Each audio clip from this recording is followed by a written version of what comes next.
Assalamualaikum warahmatullahi wabarakatuh. Alhamdulillah, wassalatu wassalamu ala rasulillah wa ala alihi wa sahbihi wa mawala. Amma ba'd.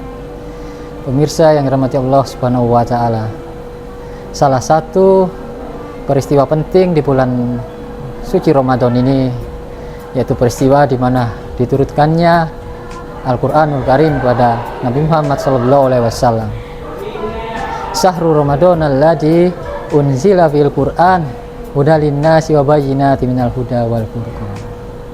Pemirsa yang dirahmati Allah Subhanahu wa taala, sebagaimana kitab suci yang sebelum-sebelumnya, maka kitab suci Al-Qur'anul Karim ini sebagai refleksi nuzulul Quran, maka perlu kami sampaikan bahwasanya Al-Quran memiliki keistimewaan yang tidak dimiliki di mana kitab-kitab sebelumnya, yang diantaranya bahwa Al-Quran ini adalah sebuah kitab yang sangat mudah dihafal, mengingat Al-Quran ini diturunkan secara berangsur-angsur yang kurang lebih 22 tahun lamanya.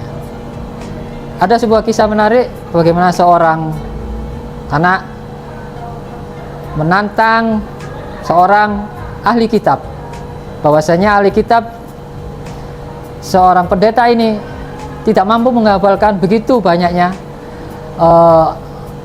ayat-ayat yang ada dalam Alkitab tersebut. Namun si anak ini karena keistimewaannya mampu menghafalkan Al-Quran yang jumlahnya begitu banyak. Kepada bapak tersebut menanyakan, "Wahai bapak, kalau kamu tidak mau menghafalkan sepenuhnya, maka hafalkanlah separuh." Si bapak ini mengatakan bahwa saya tidak mampu. Kalau tidak mampu, maka hafalkanlah satu lembar. Juga tidak mampu. Bagaimana si anak ini? Jangankan satu lembar, 30 juz itu bisa dihafalkan. Maka inilah keistimewaan pertama. Keistimewaan yang kedua, bahwasanya Al-Quran ini sampai detik ini keautentikannya itu masih terjaga. Ya. Jadi belakangan ini bahwasanya mengatakan bahwa Al-Quran ini adalah bukan produk dari Allah Subhanahu wa taala, bikinan seorang atau bikinan Muhammad. Kaum Jahiliyah pun sudah membantah, sangat tidak masuk akal kalau Al-Quran ini buatan Nabi Muhammad. Manakala Nabi Muhammad sendiri pun tidak bisa membaca, tidak bisa menulis, mana bisa membuat sebuah produk besar yang disebut dengan Al-Quranul Karim ini. Nah, kalau zaman jahiliyah saja, kafir Quraisy saja tidak percaya, yang notabene kekafirannya adalah tingkat kekafirannya sangat tinggi, bagaimana dengan mereka-mereka di zaman sekarang ini yang masih saja mengatakan bahwa Al-Quran sudah tidak otentik? Itu adalah salah besar. Kemudian yang berikutnya, keistimewaan berikutnya adalah Al-Quran ini adalah sebuah kitab yang sesuai dengan fitrah manusia, sesuai dengan kebutuhan manusia dan kepentingan manusia. Jangankan urusan berkeluarga, bermasyarakat, bernegara, urusan yang terkecil pun oleh Al-Quran itu pun diatur. Urusan untuk masuk WC, kamar mandi pun diatur sedemikian rupa. Sebagai contoh misalnya di bulan suci ini, pemirsa, ya, kita diwajibkan untuk berpuasa.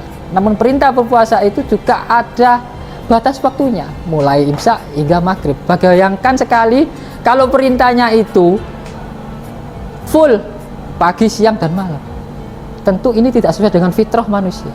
Kemudian yang berikutnya, perintah untuk bagi kita yang sudah balik untuk menikah.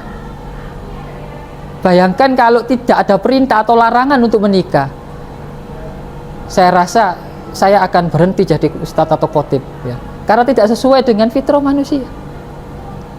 Oleh karena itu, pemirsa yang dirahmati Allah Subhanahu wa taala, mari sebagai uraian penutup ini, sebagai refleksi dari nuzulul Quran, mari kita hiasi diri kita, hari-hari kita dengan membaca Al-Quran, memahami maknanya, dan melaksanakan perintah-perintahnya. Insya Allah, jadikanlah Al-Quran ini sebagai pedoman kita, yang insya Allah kita tidak akan pernah tersesat. Sebagaimana pesan Nabi kepada kita semua, taraktu fikum amroini lan tadillu ma tamassaktum bihima. Aku tinggalkan dua perkara yang insya Allah kalian tidak akan tersesat selamanya. Apa itu? kitabullah wa sunnatar Rasulillah sallallahu alaihi wasallam. Terima kasih pemirsa yang dirahmati Allah Subhanahu wa taala. Mohon maaf atas segala kekurangan saya. Aku qouli hadza wa astaghfirullah wa lakum. Assalamualaikum warahmatullahi wabarakatuh.